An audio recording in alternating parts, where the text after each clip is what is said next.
My name is Jeff Morgan. I am from Dallas, Texas. Today I'm down in Williamson County in the city of Georgetown. We're in front of the court right here. Taran Champagne, Mr. FOIA, everybody knows who he is.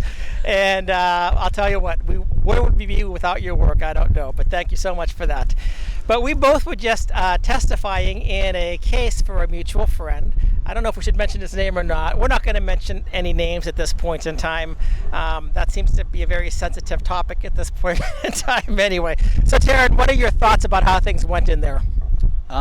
So we were there, obviously, as Jeff, as you said, to testify for a mutual friend. What I saw was that the opposing counsel was an incredibly rude and unprofessional character. I think you remember you were in the Army. Were you an NCO while you were in the Army, Jeff? I was an NCO. I absolutely was. So the creed of the non-commissioned officer states, no one is more professional than I. And really, I believe today that was what was on display, because I'm certain, Jeff, you were professional in your dealings, and I was certainly professional in my dealings with the opposing counsel's attorney. And that attorney was certainly not professional, very rude. Well, the attorney will go ahead and mention his name. He goes by the name of Marshall Thompson. I think after seeing him today, I was going to call him Mary beforehand because I wasn't sure if he was kind of acting like a woman, but now that I've met him in person, I would say Marshmallow because he certainly is not the SF type of person. He looked a little bit soft. Wasn't quite the Pillsbury Doughboy, but he was very, very soft, unkempt, everything else, and unprofessional, as you were saying. Yeah, he was yelling at me in the courtroom. He was impatient with me. He had handed me a document to read, and I was trying to make certain that it is what I had turned in, and he was attempting to rush me. I had to tell him to be patient because his attitude was incredibly unprofessional and unacceptable. If I were hiring an attorney, which I wouldn't want someone like that representing me. No, he was extremely unprofessional. He lost his temper, and I thought that the attorneys were supposed to keep their temper and stuff like that. But I mean, he was something else. I will say that. But you know, I was actually dismissed around noon today, and then a little bit before that, I got a subpoena by Marshall Thompson. And you want me to yeah, go ahead, show it. All right, so I've covered the names, right? So we don't know who it's or what case it's for. I guess you'll have to black that out. But yeah, so I get to watch Jeff Morgan being subpoenaed to be a witness. Not only a witness, but for a deposition. Oh yeah, there's a deposition too on April the 24th via Zoom, and I need to find out what type of fees I should be charging. Well, you are the media, Jeff, and not only are you the media, but you're in a pretty unique position. How many people report on what's going on in the court? I mean, as long as you're not talking to other individual court watchers, I think we're good. We're not going to be engaging in price fixing like Travis County family law attorney Daryl Weinman. Not only that, but there was also a video out there with regard to Marshall Thompson and his price fixing activities as well. I don't know. It was interesting, Taran, because he brought up my YouTube channel.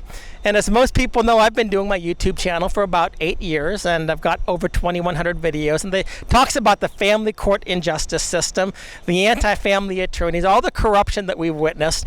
And anyway, that you know, he seemed to be a little bit upset, though, in particular, that there were some hearings, in particular, with our mutual friend, that made their way to my channel. And he wanted to know whether I recorded them or not. And I said, well, lots of people record them. I record them. I'm sure I've recorded some. Other people have recorded them. But I think what really got them was when he asked me, are you recording this right now? And I mentioned that, yes, I actually am audio recording it because I had a device in my pocket. And that's when that's when all sorts of things started to happen. The judge told me to shut it off. He was very, very, very upset. But looking at the rules, I mean, you saw the rules as well. Was there any prohibition against recording audio in the court? I didn't see any, and we also weren't given an admonition against recording while we were there. Yeah. I will say this, these courts are very dangerous, and it's probably a good idea to record what's going on, right, in case you have unprofessional conduct like Marshall Thompson. Even the judge got very upset.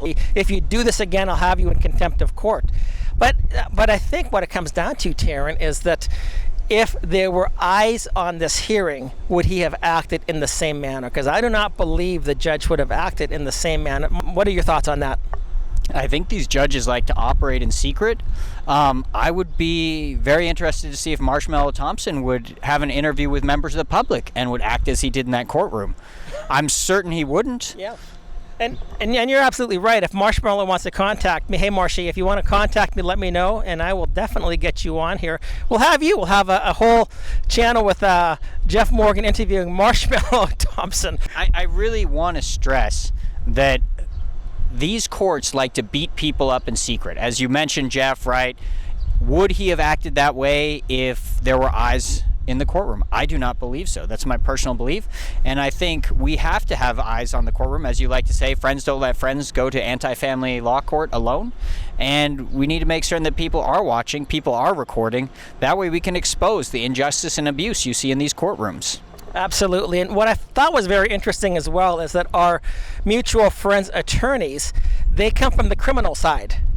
And they were shocked what takes place because Marshmallow is a 100% family court, and he was using his family court techniques and stuff like that, which of course we know that anything goes in anti-family court.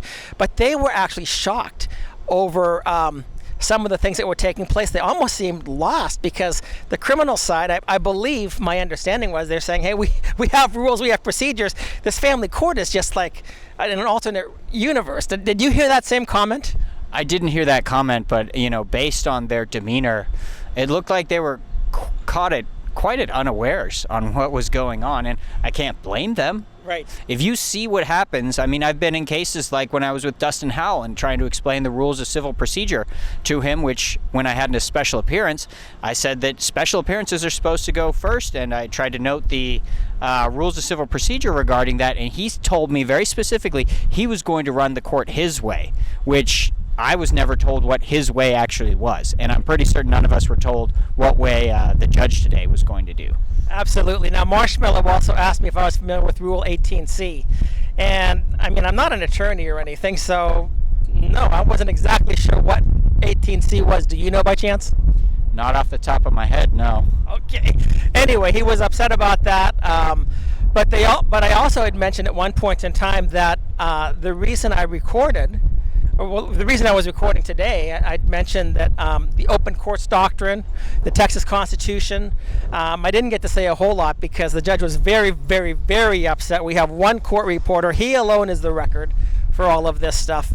And that's what I think they tried to hold me in contempt of court. But then Marshmallow wanted to know which was the Supreme Court justice that I spoke with about the open courts doctrine and possibly recording in courts. Well, I gave him the name. It was Supreme Court Justice John Devine, and he's the only one that I actually really respect right now. But then Marshmallow decided to mischaracterize what I said about John Devine, and so I had to correct that on the record too. But I'll tell you the other thing though, Taran, at least for me, I was glad to see our friends' attorneys actually object on the basis of hearsay and things being spoken outside of the courtroom not being allowed to be admitted and stuff like that. But I don't. Yes, they did a very good job. Also with me, they made several objections to relevance. Apparently, I have been identified as a member of a fringe fathers' rights movement. Now, I don't know about you, Jeff, but I've never represented myself as a member of the fathers' rights movement. I've pretty much represented myself as an individual advocate. I mean, I think for a while I may have represented as belonging to Americans for Parental Equality, but for the past legislative session, I was just representing myself and my son. Finley, I love you, by the way. Yeah, and Finley, you need to be very proud of your father for all that he did. And by the way, let's talk about that, because you and your ex-wife now get along much better now that you have 50-50 shared parenting. Is that not correct? Oh man, it's night and day, right? Once you remove and get out of the accursed hell that is family court, your life is so much better. It's night and day difference. His mother and I, we have no problems with exchanges. If she wants to take Finley to do something, I have no problem doing it. She last summer she wanted. It was a weekend I was supposed to have him, and she had tickets to a water park with her friends. So I'm like, oh, of course, take Finley. It takes away so much of the fight. And really, I think if you started there, you wouldn't have so much need for all this anti-family law court nonsense. There still would be some cases, but there would be far fewer because everybody would be equal. And once you're equal, you got no reason to fight. Right. I mentioned in one of the interviews I had with our friend that when my daughter was 2 years old, I heard her yelling from the room one time, "That's not fair! That's not fair!" And it always amazed me that at 2 years of age, she could discern what's fair and what's not fair. And we have a whole generation of kids being reared, seeing this unfairness of our anti-family courts. And I don't know what's going to happen to them with regard to the idea of fairness and justice, not to mention the trauma that they will be experiencing and perhaps questioning, how come I can't see my dad? How come I can't see my mom? Why is a stranger an attorney, or the stranger a guardian ad litem, or the stranger a judge, keeping me away from one of my parents? Because I think the children have rights to both parents and the grandparents as well. But what are your thoughts about that? I mean, we live in a fortunate time now where we got individuals like you who have an audience as a member of the media are able to report on things like this. And children can see that this is an epidemic facing our country. And really, they're seeing ways to fight back against this and seeing that we are not remaining silent, and we will make certain that our families have a better future than ours currently do. Absolutely. And I want to ask you, because there's a bill right now that's going through, and it's drafted by David Cook, who is an anti-family law attorney, a lifelong member of the Texas Anti-Family Lawless Foundation. It pertains to equal shared parenting. And I don't know what your thoughts about this are 100%. I've seen the bill. A lot of it's written by an attorney, and you know that if an anti-family attorney is writing something, he's keeping the industry intact because that's how he makes his living. That's how his friends make their living. I'm sure that all these people within the Texas Anti-Family Lawless Foundation, they want to keep the system going because they can charge $400, $500, $600 an hour or more. But what are your thoughts regarding that bill? I've got a very simplified version that I would rather see, but what are your thoughts? So, first of all, actually interesting to note about the Anti-Family Law Foundation, they actually oppose Representative Cook's bill.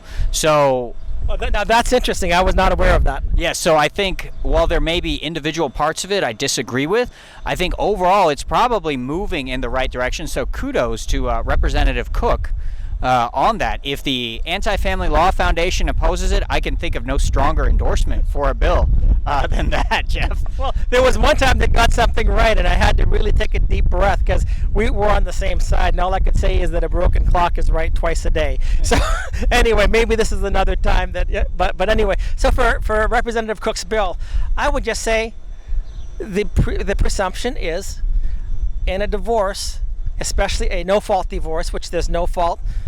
You have no fault, no parent should be deprived, no children should be deprived, automatic 50-50. That's it. And I mean, I can see if there's other reasons for a divorce, but if it's... That sounds like it would be fault-based divorce rather than no-fault-based divorce. If, as you say, right, if it's a no-fault divorce, why is there fault-based parenting? You walk out of there, you get equal access to the child. It's what the child deserves, no less. The best situation for the child is with two parents together.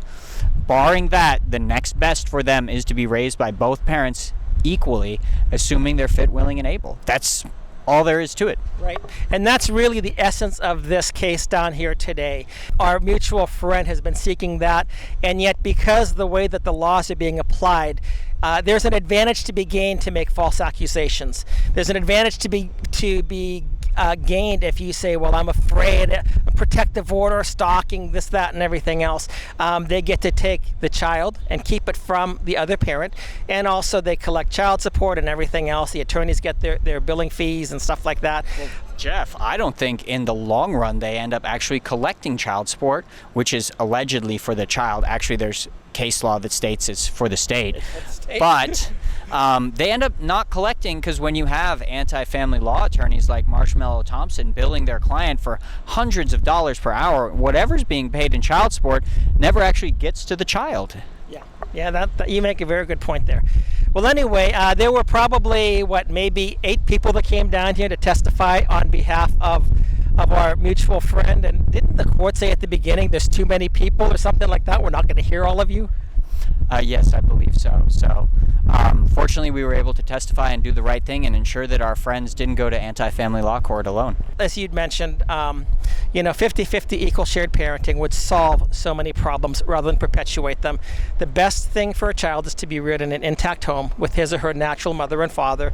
We hope surrounded by a strong family, extended family, and by a society that values the institution of marriage. Absent that, 50-50 shared parenting appears to be, from all the research that's been done, the best solution. The best thing for our children, the best thing for the parents, the best thing for society, maybe the worst thing for attorneys, but the best for everybody else. Is that correct? Yes, sir. Okay. Well, Taran, I just want to thank you so much. It was great to see you again. Always great to meet up with you and our other friends that were here. It was almost like a reunion, wasn't it? Yes, it always is, right? You see your friends and stuff like that, and really, some of your best friends in your life are going to come out of this. As unfortunate as it is to go through situations like that, you will meet people who truly share your values and want strong, loving families. Right, and we have each other's back. And Taran, thank you so much. Great to see you again. God bless you. I hope you have a safe trip home, and we'll talk with you later. Definitely, Jeff.